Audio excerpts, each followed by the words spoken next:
Hi there, and welcome back to Belleville Toyota. I'm Bronwyn, and in today's video, I will be showing you how to save and operate your memory seat function in your Toyota. Please note that this feature is available in select Toyota models and may not be applicable to all. The memory seat function is nice to have if you would like to save your seat and mirror adjustments, especially if there is more than one primary driver of the vehicle. On most newer models, there are typically 3 tools used for adjusting the seat.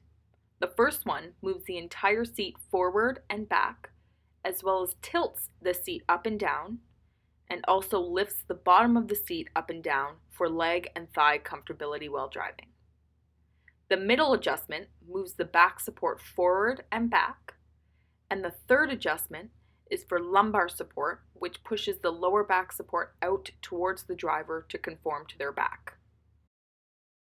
In addition to the seat adjustments, there are also the left and right mirror adjustments on the driver's door. You can click either left or right and use the corresponding arrows to adjust that mirror position. The memory seat function will include the mirror position as well. When you are saving your memory seat, there are a few things to remember.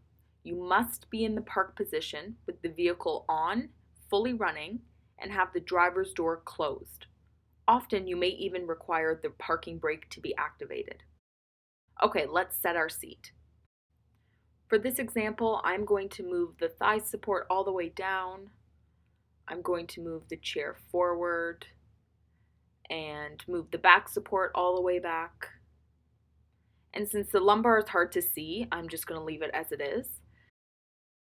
Now I'm going to have to sit in the driver's seat and close the driver's door to set this. I also made sure the vehicle is running and that we are in the park position. I want to save this seat adjustment as number 1.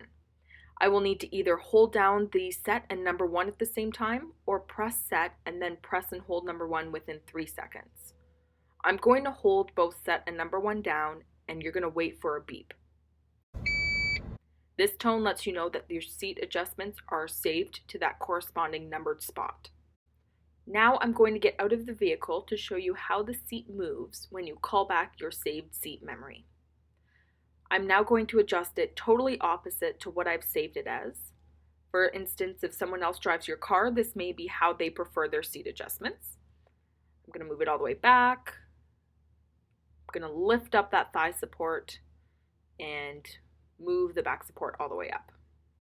So now when I press the number 1 button once, it will recall the seat adjustments that we've saved. You can replace the memory seats with new adjustments at any time using the same method. So I'm pressing number 1, and you will see that the back support's moving back to where we saved it as. The whole chair's moving forward, and the thigh support moves down. So just by clicking the numbered button once, it will recall whatever seat adjustments are saved to that number. That is how to set and operate your memory seat option on your Toyota vehicle. I'm Bronwyn from Belleville Toyota. Thank you so much for watching, and we'll see you in the next video.